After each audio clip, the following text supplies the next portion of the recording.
బాబర్ కట్టడంలోని విగ్రహాల్ని తీసిపడేయమని చెప్పేసి జవహర్లాల్ నెహ్రూ చెప్తే ఆనాడు అక్కడ కలెక్టర్గా ఉన్న ఆయన ఒప్పుకోలే, నాయర్ అనేటువంటి ఆయన. అదే అక్కడ ముఖ్యమంత్రిగా కనుక ములాయం సింగ్ ఆ టైంలో ఉంటే తీసి బయటపడేసిన ఆశ్చర్యపోనక్కర్లేదు.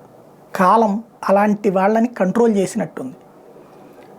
ములాయం సింగ్ హయాంలో చాలా ప్రయత్నించాడు అయోధ్య నుంచి రామాలయాన్ని అక్కడికి రానియకుండా చూడటానికి, అట్లాగే ఆ ప్రాంతంలో జరగాల్సినటువంటి. సరే, దాని పాపం అతనికి వెంటాడింది.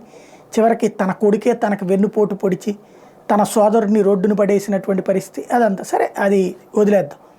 బట్ ములాయం సింగ్ టైంలో ఎంత హింస పెట్టారంటే, ఇప్పుడు అక్కడ ముఖ్యమంత్రిగా ఉన్నటువంటి యోగి ఆదిత్యనాథ్ని అరెస్ట్ చేసి హింసించారు, క్రూరంగా హింసించారు. అక్కడ కాల్పులు జరిగినాయి, కరసేవకుల ప్రాణాలు తీశారు. తీసిన దాన్ని వీరోచితత్వంగా ప్రకటించుకున్నాడు ఆయన. హిందువుల ప్రాణాలు తీయడం గొప్పగా భావించాడు. అలాంటి చోట్న ఇవాళ ఆ ఉపన్యాసం ఇచ్చే సందర్భంలో యోగి ఆదిత్యనాథ్ భావోద్వేగానికి గురయ్యాడు.